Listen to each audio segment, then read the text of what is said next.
Welcome to Real Talk Live with Barry and Arnette. We are here another Monday. Oh my God, what's going on, love? Nothing much, just so happy to be in the land of the living. Yeah, I tell you, it's so good to be seen and not viewed. Oh, yes, sir. You always talk about me with my African on. I see you got some African on you. And I do, and it says, loving my roots. Where it said love my roots. Something like that. Oh, okay. I mean, you added a whole other thing too. Mean the same thing. Well, she got her African on her because she can't get a real African on her. Oh, I could, but I'm still selective. Oh, okay. Because they like the beg too, and you can't have my money. Oh, that's what it is. You know? Yeah, them African ain't trying to be disrespectful, but you Africans, I don't know why. Every time you look up, y'all got y'all hand out for something. Y'all need. Not all of them, because I got a little friend. I ain't met one yet. I have a friend. He don't ask me for nothing. He ain't ask you for nothing. Nothing. No, he said he'll never ask me for nothing. Oh, yeah. He's a little slickster. He just trying to get close enough. And then she'll be so gone over him, y'all, that when you ask her for something, because he don't want to ask her for nothing little. You can't mess with So the plan. he gonna ask for something real big. That's like a car. Yeah. I'm gonna send him a car. No, he gonna be like, my village has been ravished by the storms, and we need a new hut. Don't listen to him, friend. You know what? Because some of your African people be watching this, so I apologize. They do, and he the main one be watching it. Oh Lord. He be like that, Barry. Well, listen, you all know before we get into the show, we gotta do some instrumentals of help so that we can get you through the week. So love is gonna come with our motivation for the week. What you got, love? Listen, I was motivated with this one by my son, my youngest son, and it just talks about your dreams. Your dreams may not turn out the way that you want them to be. But the thing is, you have to keep pushing, and sometimes you have to realize that there's something else that you have to do before you can reach your dreams and get the desires of your heart. So you don't give up just because you didn't get what you wanted to get. You have to remember, as they say, that delay doesn't mean denial. So just continue to keep pushing, and sometimes there's something better out there for you. Myself included. My dream was never to be on the radio, but that's what God would have me be. So I've been on the radio for 3 years now, going on my 4th year. That wasn't something I desired, but that was something that I was blessed with. All right, y'all. Well, as she said, delay does not mean deny. Keep pushing, keep striving, and eventually you're going to get it because it's definitely yours. Yes, sir.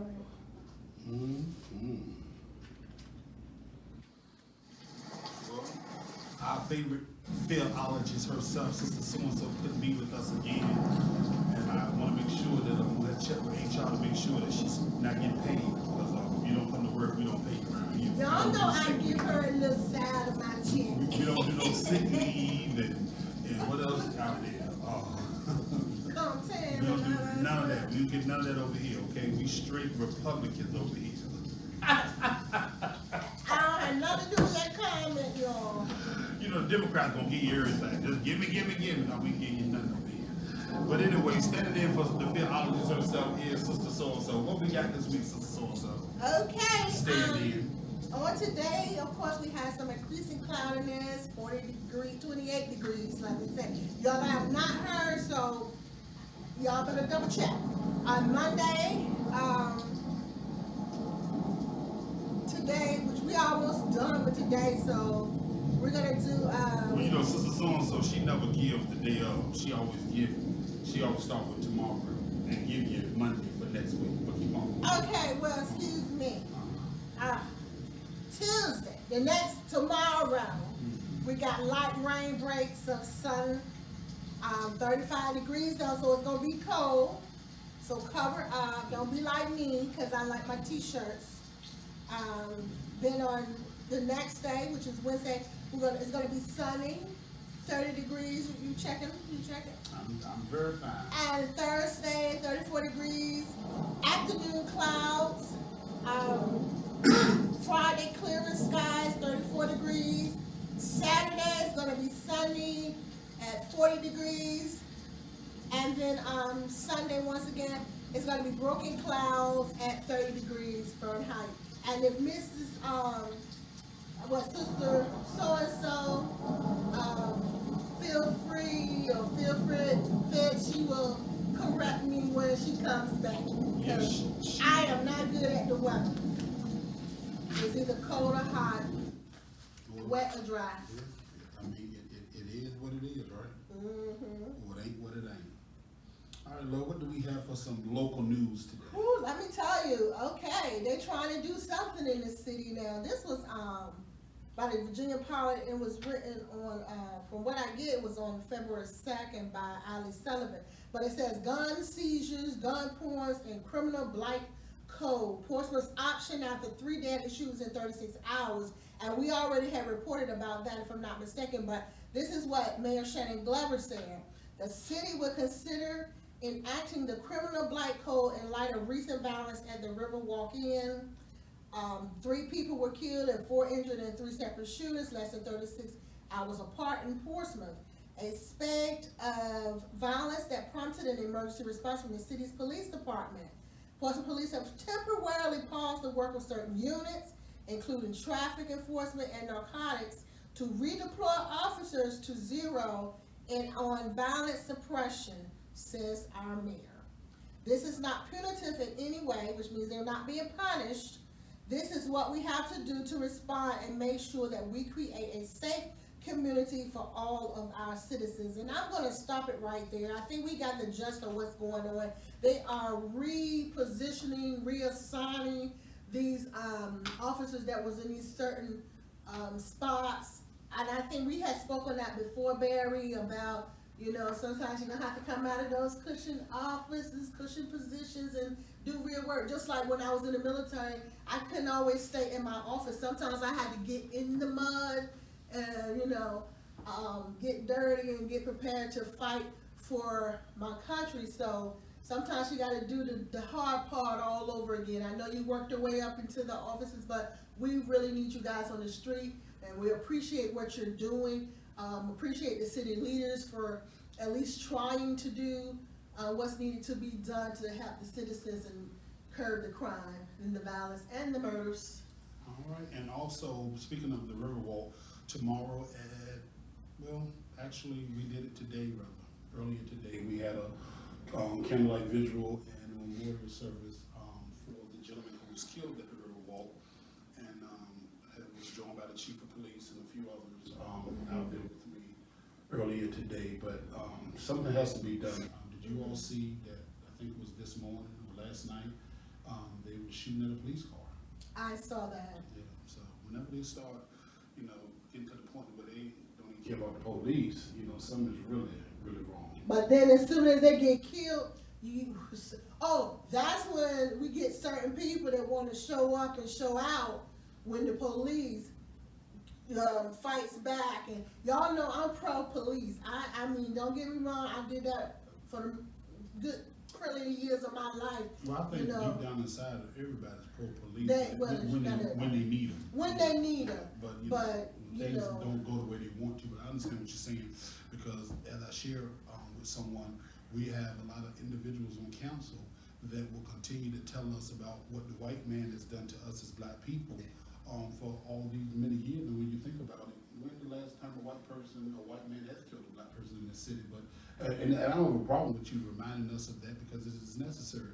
But I have a problem when we will not stand up and tell these black boys and black men that they need to stop killing their brothers out here in these streets, because that's a problem. And you know what gets me with what you just said, and I know the city council person that you're talking about had nothing against them, got nothing but respect for them, all of them. But my thing is, for the last few years, a white person has done nothing to me. I mean, it's been the black people. It's been the black people that I see coming against. Yeah, but I'm not even talking blacks. about just talking about a little nickname. I'm just talking about these actual murders. If we add up 36 36 homicides last year, 32 the year before that, 30 something before that. When me and Kenny Wright had our disagreement, falling out, it was over 30 that year. If you add up 30 some homicides for the last 5 years, that's over 150. But I'm talking about the councilman you brought up. He not talking about the murders. He's talking about pure what the black people endured from the white people. But what I'm saying is, but that's the issue. We don't need to continue to hear from about And that's that. what I'm saying. We don't need to continue to hear nothing about that. We need to deal with what's being done to us by us. We need to, like you said, we don't need to hear that same old story. This is all I'm saying. What you're saying is totally different from what I'm getting at with the speeches we get from the council person. We don't need to keep hearing about. And it ain't just hold up, because the young man ain't scared of nothing breathing. It ain't just Mark Whitaker. He's the drum major. Because like I always said, Mark Whitaker ain't coming to your birthday party. He ain't coming to a Juneteenth festival. He ain't coming to the Martin Luther King breakfast. He ain't doing none of that stuff. Yeah. He's gonna talk that black talk, and that's gonna impress people that are sitting at home. And I get the tactic that he uses to make black people think that he really do care. And I mean, he probably really do care. I don't know.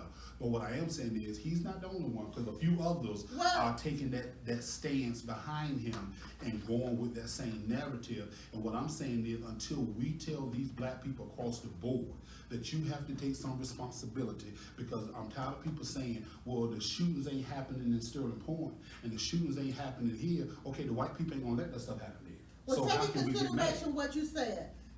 Those that are talking about it, like you said, from the standpoint on what they're doing to the black people, right?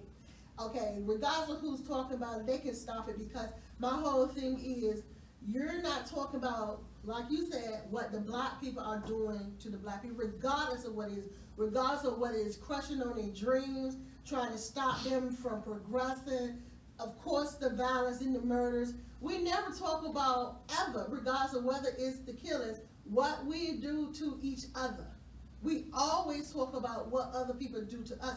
And that's what I'm saying. It all just needs to stop. We need to just look, we got these murders going on, what we gonna do about it? Because I already know if the shoe was on the other foot, or if it was not black on black crime, but it was black on white crime, we wouldn't have this conversation. We don't know when you have to be talking. Or not only that, if it was just a police officer that killed somebody, or I mean, Yes. the boy that was killed, the young man that was killed at the river was shot in the head, or if it was a white person that shot him in the head, or if the police officer shot him.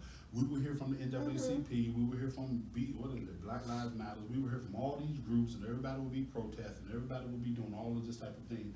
And all I'm saying is, let's be fair, and That's we need right. to hear from these same groups when it's about us. That's right, and I agree. You know, it Wholeheartedly. needs to be the same, because at the end of the day, it's our cousins, it's our friends, people that we grew up with, that we lived on the same street with, that these coaches had to deal with, that are going through these issues and hardships. So, you know, I don't know, but at some point, you know, it's just getting old. It's And just, we're numb to it. We're too numb to it. and actually, we're going to become like Chicago. It's going to be the new norm. Because if you notice, people aren't, you know, the 12-year-old got killed, nobody said nothing. The 17-year-old girl that was pregnant walking down High Street with her boyfriend, she got killed, and because, and this to me is like a Lifetime movie, because the dad, and I get it, the dad was upset that she was downtown with him. Well, he killed himself, and he was 18. So I'm just saying, until we really understand what's going on in these communities and really get people to take some level of responsibility, it's going to continue on. If everything is always going to be what was done to me, what was done to me, what was done to me, woe is me, they doing this to us, and what have you. But the whole time, I can sell Hennessy and fish sandwiches at 2 o'clock in the morning, and I can shoot dice to 3 o'clock in the morning, and all of that, and nobody says nothing until somebody get killed. It is okay. You're not going to shoot dice in the white folk neighborhood. You can call them racist, you can get mad because they keep their neighborhood up intact, whatever it can be. If you let your neighbors continue to sit and have expired tags and cars and junk, whatever, who's to blame? That's Nobody. right. But When you're like a junkyard next to your house, because then you go in the city council crying about how the house look next door. Exactly. Well, for world news, I have something very briefly, and I just thank God it's not Portsmouth, Virginia, but Pulaski, Virginia. But we have 3 men that broke out of jail in Sullivan County, Tennessee. The 3 inmates who escaped the Sullivan County Jail on Friday may be in Pulaski, Virginia. What Pulaski at? Is it near us or is it far? And where it's further than, So it's a good little ways from us. Yeah. Okay, well, we good. Okay, officials are looking for Tobias Carr, Johnny Brown, and Timothy Salver.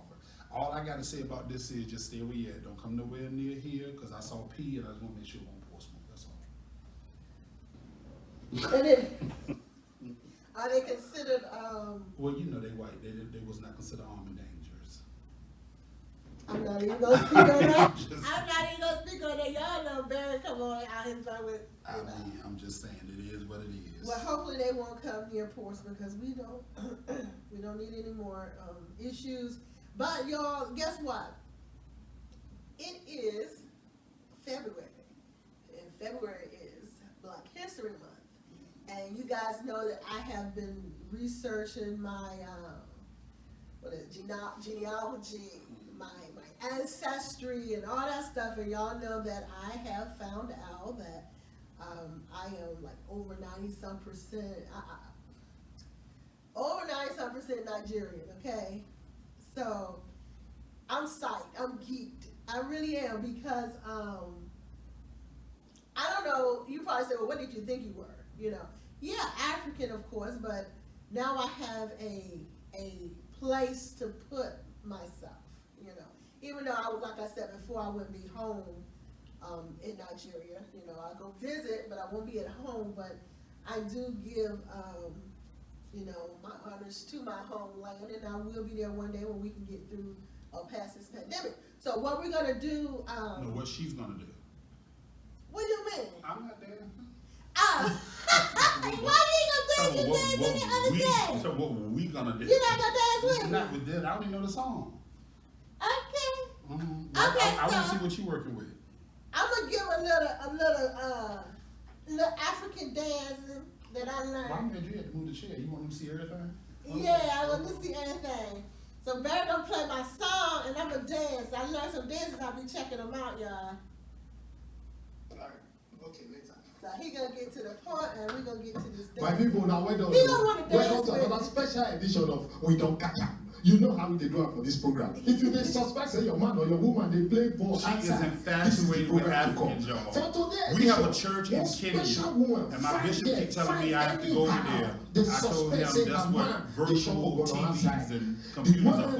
like a But goosey now soup, that I know instead that of she to chew loves the to goosey go, all mono, I we dey can mix send the the two together. representative. I said, I'm not "Papa, staying in let's the this mud one, and this the one, mud this kind of houses soup and stuff together." like that. So now today we go know. See, I don't wanna go stay in a It's hotel. good. I'm staying in a hotel. They got some nice house. That's it.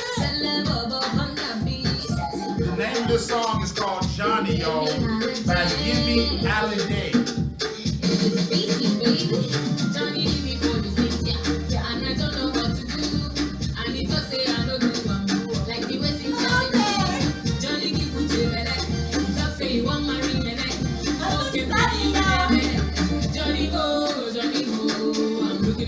Oh, they twerking on this video. Okay, They be twerking too. but let me see you twerk.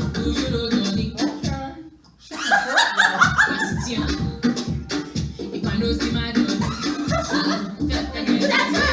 Yeah, she twerk, y'all. Come on, give it up for Arnette, y'all. Give it up for Arnette. She twerk. Oh She my twerk. God. She twerk, y'all. I didn't think I could twerk. Yeah, she twerk. She was giving it up. All right.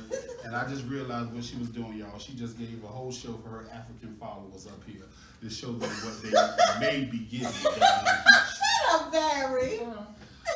Y'all, she gets a retirement check. I'm telling y'all. But I don't share my money, though. Yeah, that's true. That's why she and I are not together to this day. Because she won't give up that money. I don't share my money. I don't need but a third. Mm-mm. She won't even give up that. Mm-mm. Well, tell us who we got today. We got a good show. Listen, we have do. someone in the studio with us. And tell us who we have and introduce him. My God, my God. We had this man that Is he really, about to preach? I mean, you're talking about my God, my God. I thank God for him. Okay, but I mean, you did like you was about ready, like you doing church, like, okay, y'all ready for the word? My God, the man of God is getting ready to come up No, here. but I mean, that's my way of thanking God for a man like this that's about to Well, when I can't wait for him to come over because I'm gonna ask him, is he single or is he married? Because if he's single, He's married. oh, okay, but then we know that you really do have true intentions. Because when it come down to men, we gotta watch you. Because when men folk come around, you do a little extra because you be wanting them to Nah, see nigga, that's you. Okay. When men folks come around, you do a little extra. Listen, y'all. Y'all see how she tried to come for me right here on the show that I co-host? She really tried to come for me when she knows. Okay, who do we have? We have Carlton Copeland. We have this man right here works in the community. I mean, you don't really hear much from him. You don't even hear his name. You may hear his organization, Blacktop Basketball, but you don't hear his name. You don't hear his partner's name. I mean, they walk in silence, but they get a lot of stuff done in the community. So I think it's time for them to stop being silent. And I invited him up here so he can talk about what he's doing, what his plans are for the future, because I know he's not going to stop. He's pretty much made that clear that this is ongoing. So let's welcome Mr. Carlton Copeland of Blacktop Basketball, y'all.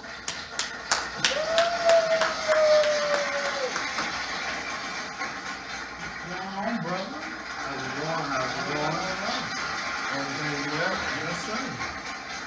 Arnette, how are you, love? Great, how are Mary, you? how are you? All right. Thank you for joining us on the Thank you show. for having me. Thank you for All having me. right. It's Absolutely. my pleasure to be here. Don't pay her no mind. I'm just All saying right. that because he shook my hand real hard. He almost broke it. Don't please pay her no mind. Firm handshake is a great thing, my grandfather Yes, it taught me. Yes, it is, though. So, love, tell us a little bit what you know about Carlton. Oh, I mean, well, Carlton you went to Manor, right? Yes, I did. And Carlton's sister, who is his partner, she also went to Manor. She graduated a year before me. But I wasn't there when you were there, because I went in 88. Okay, yeah, I graduated in 87. Yeah, so I wasn't there when Carlton was there. So I really met Carlton. So why you look older than him? Oh, boy. Okay, keep going, my bad. So anyway, I met Carlton basically, I guess just through all the activities that he does in the community, and on Facebook, and then we ended up at a meeting together with Church Community in Action. I think that's where we actually met. And so from there, I mean, I had already been seeing what he's doing in the community, so from that meeting, I've been behind him ever since. Gotcha. Yeah, and I've been kind of shadow following him. He saw me in the store. He may not remember this, or maybe you do. He saw me in the store probably about 2 years ago, and he said, "I know who you are." And I said, "Okay." And we talked a little bit then, and we said that we was eventually one day was going to hook up and do some work together. And I think that time has come. But that's a good thing. Everything always happens in God's time. So, Carlton, tell us a little bit about you and what caused you to get active in the community. Where you It's from? And Carlton things like that. Copeland. Well, who is Carlton Copeland? Carlton Copeland grew up in Cavalier Manor, from Portsmouth. Portsmouth holds a dear spot in my heart, especially my community of Cavalier Manor. Like Love said, I graduated from Manor High School in 1987, and Mustangs for life, and red, black, and white. After high school, I went to Norfolk State on a football scholarship, got injured, didn't finish and get my degree, but life took me in another direction. I landed a job at Costco wholesale. At the time, it was Price Club over in Norfolk on Glen Rock Road. So I started my career there in 1991 and continued on with them till 2017. Left the area in 2001 and went to Baltimore, Maryland. So stayed there for a few years and ended up in West Virginia working in the Winchester Costco. So I worked in 6 different Costco's, stayed with the company for 26 years. When I was in West Virginia is really when I found my purpose and came in to one with my purpose. I like to say that my West Virginia 9 years was my 40 years journey, where I really in the wilderness, where I really developed a personal relationship with God and found my purpose. Okay, hold on. Press pause, Carlton. Listen to what he said. He worked for Costco all those years. Y'all know he was big time. He wasn't on the bottom. he what, 26 years? This man was big time. Going, you mean, he trying to be modest, but he was uphill. Yeah, I started pushing carts and I wrapped hot dogs and I worked in several departments in the hourly position, and it took me 4 years to get into supervising and into management, because when I got there I found out that I wanted to do more. It was a good company, so I asked how to become a supervisor and they told me, and I pursued it very diligently and very hard. So I got into management very early, and it was good, and I finished as an assistant warehouse manager, which is the second person in charge. So I have a very good experience with customer service, budgeting, facilities. So it's not much I don't know about a retail business. So tell us a little bit about that 40 years in the wilderness experience. Well, I'm a God-fearing man. I was raised in the church, and my family is definitely God-fearing. So I grew up with that, knowing how important God was in prayer. So when I got there in West Virginia, I was on my journey, and I knew that God, I just didn't leave Portsmouth. God removed me because it was time for me to go, to transition, to do other things. I was married at the time. I do have 8 children. Hold up. 1, 2, 3, 4, 5, 6, 7, 8. 7, 8. Yeah. So I have 4 boys and 4 girls. Go ahead on, brother. My grandmother would say you never slept with sheets. With what? Sheets, bedlam. That's been a journey, but it's also been a blessing to father 8 children. Are any of them minors, or are they all? No, I have 2 left at home that's still in school. I have a senior, Maya's a senior, and Jordan's a junior, sophomore. Gotcha. So I have 4 boys: CJ, Jonathan, Delonte, Jalen, Sydney, Kayla, Maya, and Jordan. How old is the oldest one? The oldest is 30. The Okay. youngest is 16. Telling his age for real. But black don't crack. Black don't crack. And he's not that old. I mean, because the youngest, let's see, if he didn't start in his teens, he would be what, 50? Right. So, that ain't old. So, I'm trying to get him to reveal the whole age, ain't you? I don't have a problem with my age. I'll be 54 this year. Oh, okay, that's how I would have thought. Okay, I'll be 54 this Okay. year. So I am married to my wife Millicent. I believe this month we celebrate 22 years. Oh, wow. Yeah. Congratulations. Yeah. This month. This month. Okay. I think it's this month. Okay, hold up. I don't want to get you in no trouble. Let's keep it moving. I know, I'm trying to help. But she'd be like, oh my God, I didn't see this show, and I have anniversaries in March. What's wrong with you? I've talked to several men that's been married longer than that, and they say, they always say, I've been in trouble for 30 years, so what's one more thing? One more thing. What's one more thing? I know that's right. So the 40 years in West Virginia, to me, is where my family and I, we landed in a good church, and I started being active in the church. Well, the family started being active in the church. They welcome us. I guess when you have a family of, at the time it was 8 of us attending, so you go to church, you got a family of 8, everybody. That's a whole church for Yeah, some churches. So. They don't want to know who that family was, but they embraced us. They really did at the church. So started teaching Sunday school, started doing different activities with the youth, started getting involved with creative ways to get the youth involved. And at the same time, my oldest daughter Jalen was coming of age. She was 8, and she hit me like, "Dad, you remember you said that I would be a basketball player?"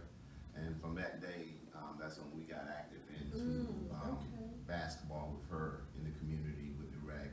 And so it just progressed on from there, signing her up. Being in West Virginia, most people would think that there's a division and disparity in race. Right. But Martinsburg, West Virginia was, to me, was black, even though it was white black, but it was black. For us that I started coaching, and because I was a fresh face in the community, and a lot of the kids went to the church, and I was coaching girls basketball, that I ended up with one of the better basketball teams, which competed with a local gentleman that had a team. Okay. So we ended up, partnering and starting the first girls AAU basketball is still running till Okay. today. How long it's been since you last been there? I left in 2015. Okay. So I left in 2015. I think we was there from 2006 to 2015. Gotcha. Do you ever visit or? I haven't visited in a while, but my wife and some of my kids have gone back. Okay. My oldest son Jonathan, who we left there in school when we left in 15, he stayed there a year and a half after we did. But we still have friends there. My wife still has a girlfriend there that we keep in contact with. But it really, I came into my own understanding what my journey was, and I could vividly know when God was speaking to me, and based on my actions and based on what was transpiring in my life, that I was working so hard at Costco, and I was coaching basketball. I was traveling every weekend with the girls, transporting kids, PA, Maryland, Virginia. Just God had blessed me because I was working at Costco, but somehow God managed to have my schedule work out that I was able to travel during AA season every other 3 weekends out of the month and be able to get the girls to the tournaments. And it was very fulfilling to know that we started this program and the girls in the middle school, when we started, to see them graduate high school and be able to earn themselves a basketball scholarship. Wow. And the program is still putting young ladies into college because of the program that was started. So I'm thankful for that. And that's amazing because how you was able to be instrumental in allowing God to allow you to do that program and then move on. Yes. And trust people that it's going to continue on. You know, most people, they got to be the one to do it and run it and set it up and be there to man. Right. You know what I mean? Yeah. But to just understand your part and your play. Real quickly, how supportive, and I think I know the answer to this, but I want to hear your words. How supportive is your family, your wife and children with the work that you do in the community? They're very supportive. You know, they have busy schedules because 3 or 4 of my kids play basketball. So they have their schedules, and very supportive. When I do events, they're there. When I host camps out at Kaplan Manor, they're there. And they the kids love them because they play basketball. So when they're in the camp, I have a helping hand to help me with the kids. And my kids just love kids, you know, because of the siblings. And my wife did some in-house daycare, so they was instrumental in helping her with younger kids. But the support is there, and you know, I can't say that the journey's been easy, Right. because it hasn't. But you know, when you know that you know that you know Right. that you're on your journey, you're on your path, and you know that path is not going to be straight. Each time the road gets rough, and you feel like giving up, and you feel like quitting, and you just stay the course. You see how God moves you through that storm, and you're able to look back and know that it was only because of Him That's right. that you made it through the storm. That's, and you know, I remember standing in my driveway in West Virginia, and we was off the beaten path, but on a hill, because when we was looking to buy a house there, we was in Gaithersburg, Maryland, Okay. and we left Maryland to go to West Virginia because 8 people in a 3-bedroom house just got a little too small. Right. So we went looking, and it landed us in West Virginia, and I don't remember knowing where West Virginia is on a map or even saying West Virginia the whole time I was in school. And we was going to the neighborhood to sign the contract, and I said, babe, how did we end up in West Virginia? She said, I don't know. I said, but I know that we're going to take it by storm. They're going to know who we are. And when we left, I can say God had really allowed us to have an impact, not just only in our church, but also in the rec center and in the community, because we held community cookouts and things in our neighborhood for the kids. And that's how it should be. You know, Yeah, it should yeah. leave an impact That's on right. the community. And Yeah. West Virginia has some beautiful homes. Yes, yes. I frequent one before. It was good. I stood on the driveway one night and felt like I could touch the stars, and I said, God, because in high school, I met my wife and I told her things was bad one time. I remember telling her, like you said, it was so bad. I said, you know what? I just want to move to the mountains and just be a hermit. And lo and behold, You ended up in I ended up in the mountains. And as far as the hermit part, I was isolated from home Right. because there was nothing relevant in West Virginia to Portsmouth and family. Right. So I remember the night standing there in the driveway, and the stars were so bright. I just thank God that you showed me that. that I remember saying that here I am in West Virginia. That's why you gotta be careful what you ask for, because you just might get it. Yeah. You know, be consistent and be sure when you ask for some things. Cause I asked for, y'all wouldn't believe this, and we gonna get back to Carlton. I told the Lord, I was bitter. If you read my book, you know how my life went. So I was bitter, and I was like, Lord, I just want a baby. I don't want a husband. I don't want to be bothered with the men. And the Lord gave me just what I asked for. He gave me a baby with no husband. Well, actually, two.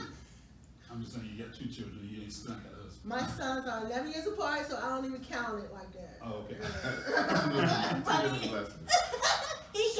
he gave it to me. So be Right. careful what you ask for. So when you talk to people, do you ever share how? Because I look at people today and I joke and laugh because when you made a comment, and my grandmother, she had she had 14 children and she raised all 14 in a 2-bedroom house. Wow. And so when you just said that you had a family of 8 in a 3-bedroom, I take it you had 4 boys in 1 bedroom, 4 girls in another bedroom, or something like that. Something like that. Yeah, but my point is 8 in a 3-bedroom, and then you have people today they be like, oh, I don't want to raise my kids. They got a shared room, so they have a 5-bedroom, and each child got a room, but then they're struggling and don't know why they're unhappy, what have you. So what do you say to parents out there that they don't even have as many kids as that, but have just a few, but have that desire of I don't want my children sharing bedrooms and all that stuff. I would say to the parents that have multiple kids, sharing bedrooms builds a relationship with your children that will last forever. That closeness, that experience,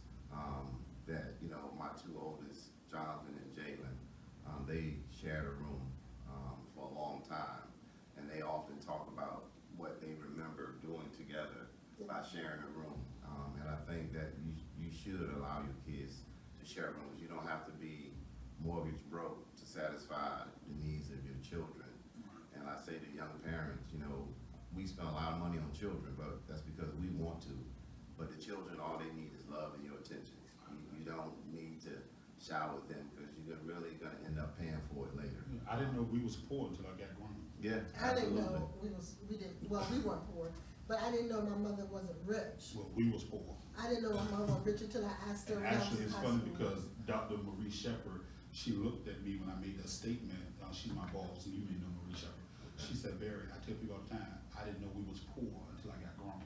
And I think that's what a lot of people really don't understand in reference to working through, going through hardships and what have you. Well, you can't tell your kids everything. You can't tell your kids, oh, I'm broke, I can't pay this bill. That's not their problem, that's grown folks' problem. And my mom never did that. So when I was in high school, I was saying, Mama, we not rich? And she was like, no, we're not rich.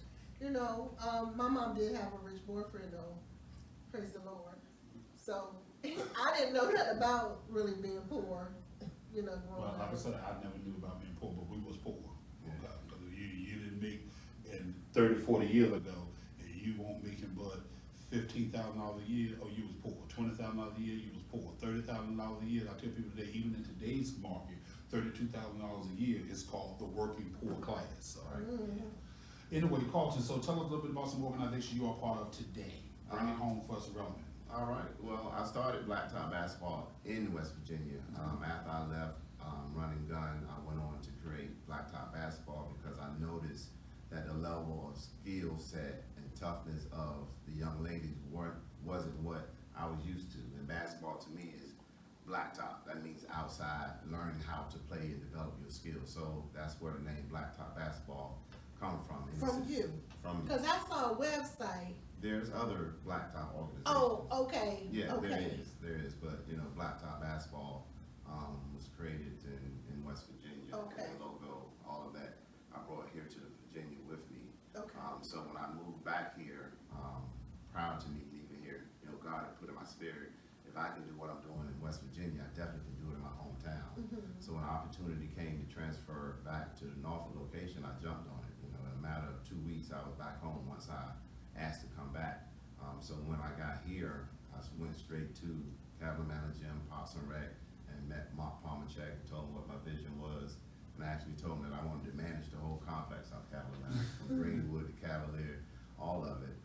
So I hit the ground running, and we developed a partnership, and I started doing basketball camps, 2 or 3 times a month, several months throughout the spring and the summer, which led into basketball season. They eventually asked me to head up the basketball program. So that's Blacktop Basketball. That wasn't just basketball, it was a community, because it's community strong. It's on our logo, Blacktop Basketball, community strong, building a stronger community. So we would do outreach programs and back to school drives, Christmas drives. I was giving away Christmas trees, turkeys, fruit. I would set up in the parking lot and give away food. So Blacktop has definitely been instrumental in my growth and also having an impact on the youth in Capital Manor, also the communities in Capital and Portsmouth. Gotcha. How long has it been since you've been back?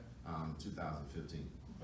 And toys, don't forget the toys. Yes, Lots of toys. And, I would say all of our events have been annual for the last 6 years. Gotcha. So the only event that we hadn't had in 2 years is our Family Friends Community Day in the Park because of COVID. But we looking to have that come back this year. Our last outing, we had over 200 people to attend out at Sleepy Hollow Park in Suffolk, Virginia. Gotcha. So we, Deanna and I, because we were doing so many community things outside of basketball, and we were reaching so many organizations and seeing people around us, that we created a 501c3, a purpose-driven, and the mission statement is to continue to build relationships with organizations, business owners, entrepreneurs, and churches to come together and bring our own purpose together to support one another, so we can have a larger impact on our community and have a better turnout for what it is that we're trying to do. So that's why one reason I'm thankful for you guys inviting me onto the show, that we can continue to get the word out that together we can make a difference. Well, I'm thankful that we were one of the organizations that you wanted to partner with. And that's what it's all about. It doesn't take a lot. I like to say, I come, as negative as I came into the world, because, God said, what I'm doing now, I want you to know it is my assignment. Right. You may see me, but I know that I have an assignment that I must fulfill, and I have to be bold in the Lord. And it's scary at times because I'm human and I still get in the way. Right. So I'm learning to walk in that direction every day. So continue to pray for me. Absolutely. So it's been a blessing to receive some community honors for the work. 2019 was a big year for me. I think I received a couple of Yes, he did. awards. The 900 Men Strong Award, I received that. It was a WH grade Men's Award, Community Service Award. I got the Citizen Award for the Qs. Oh, you're a Q. No, I'm not a Q, Oh, but they honored you. yes, they honored me. And they want you to be a Q. Stop it, stop it, stop it. So it was the Zeta Iota chapter of Portsmouth that gave me the Citizen Award of the Year in 19. And a friend of mine, Serena Mann of the Big Three, gave me appreciation for my community work. I also got the People Taking Action Award. Yeah. And that was exciting, that when they came to Capital Manor Gym and honored me there. So that was a big shock. And the last award was the Harry Hillman Award that the Portsmouth Parks and Rec nominated me as the Coach of the Year. I haven't received the award yet because they do it at the PIT luncheon. Okay. And the PIT has been canceled for the last 2 years, but they will have it this year. And at that time, at their luncheon, they will honor me as the 2020 honoree for the Harry And I might be at that one. I mean, because I keep saying yeah and all that stuff because see, I told you I've been keeping up with him on Facebook, so I see when he gets this award. So I'm like, okay, I remember that And one. that's good. The Bible said that, your calling, your gift will make room for you. Yes. You don't have to do it on your own. That's why when we was talking in our meeting up there, I'm like, no, I'm not used to putting myself on anything. I Right. just wait for people to ask. Yes. We're having the same thing with people see what you're doing. Yes. So because they see what you're doing, that's why they're asking you to be, awarded or to receive these different nominations and these awards and things like that. So that's a great thing. I'm very appreciative, and I just want to, you guys are listening. I'm a big advocate for what's going on in the city. Obviously, it's basketball season. But just to let you know, Calamana Baseball is signing up this Saturday's be first live practice. So if you have any boys, it's actually baseball and softball. So So yeah. you coaching? No, because it's an organization in Calamana and it's for the kids. Gotcha. I'm gonna support. We're gonna support Mike White and Tasha Reed and their efforts. This past spring was the first year since I've been back that baseball has put on and came back out, and it's like it's new. So we want to continue. They've been playing, but we want to revive the community and continue to push our young ladies and our young boys into baseball. So we want to keep them in the community because we have the sport complex for our kids. Baseball, football. We want to cycle them through all the sports and any activities and programs that's going on in our city. We must continue to keep them together so we can keep them busy, so we can keep them out of these streets. That's right. And let them know that Out of the graveyard. out of the graveyard. Yeah. Yes. So we must come together as a city, as a community, as a neighborhood, to continue to advocate for our kids and programming that we can do. So Yeah. I'm always looking for volunteers that have a heart to serve and to give. But support, how Yes. can they support your organization? Tell them. Well, if you like to support a purpose-driven or Blacktop Basketball, you definitely can go to our Facebook page, the @Blacktop Basketball on Facebook. You can reach my personal Facebook, it's Copeland Carlton, and you also can send me an email, Blacktop Basketball Virginia. All spelled out, Blacktop, Virginia. No, blacktopva at gmail.com.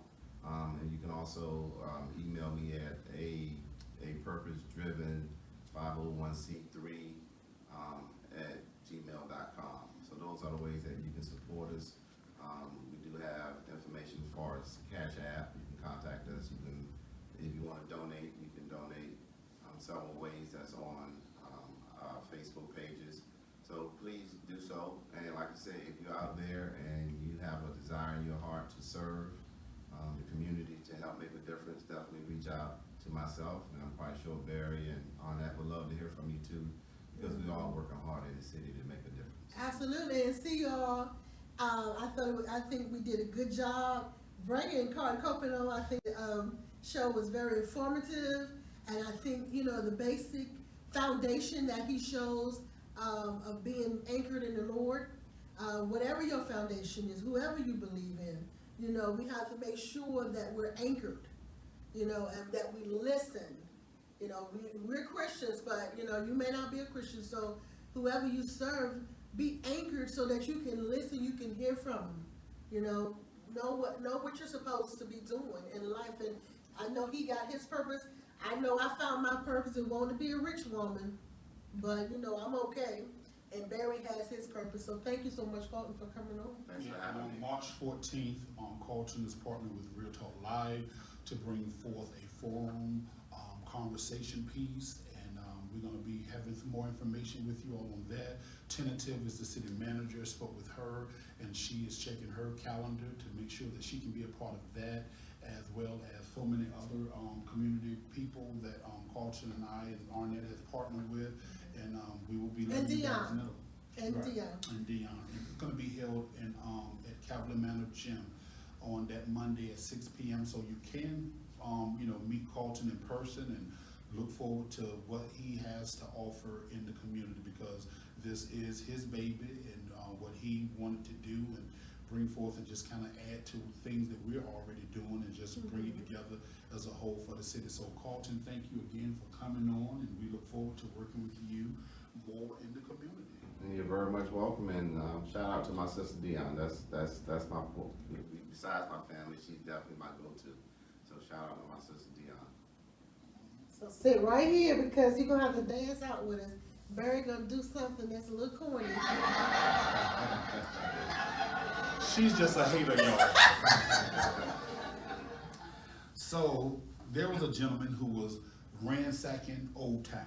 I mean, he was just going through Old Town and Parkview and all the areas of the downtown, just robbing and stealing and everything. But Portsmouth police, they kept coming up on this brother, and whenever they would get to him, they said, "I know it's you that's doing it."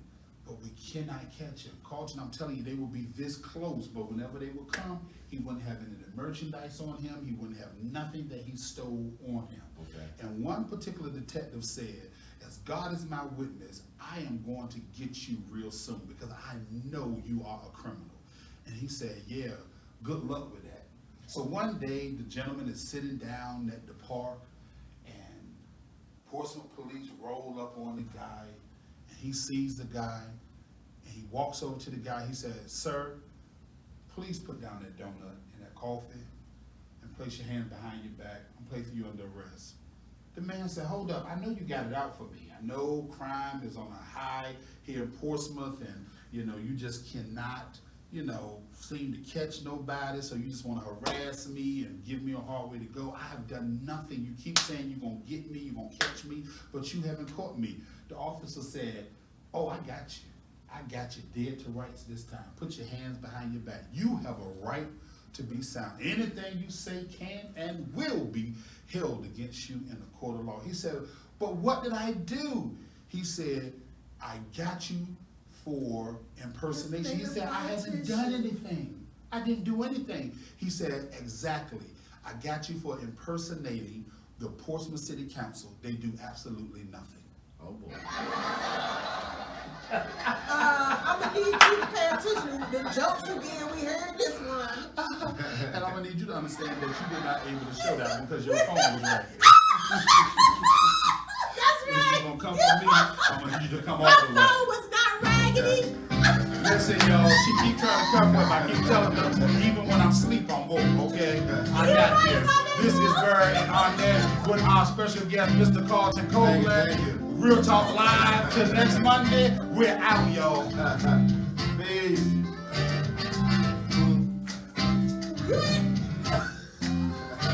Yeah. No, you ain't trying to block me. Hold up.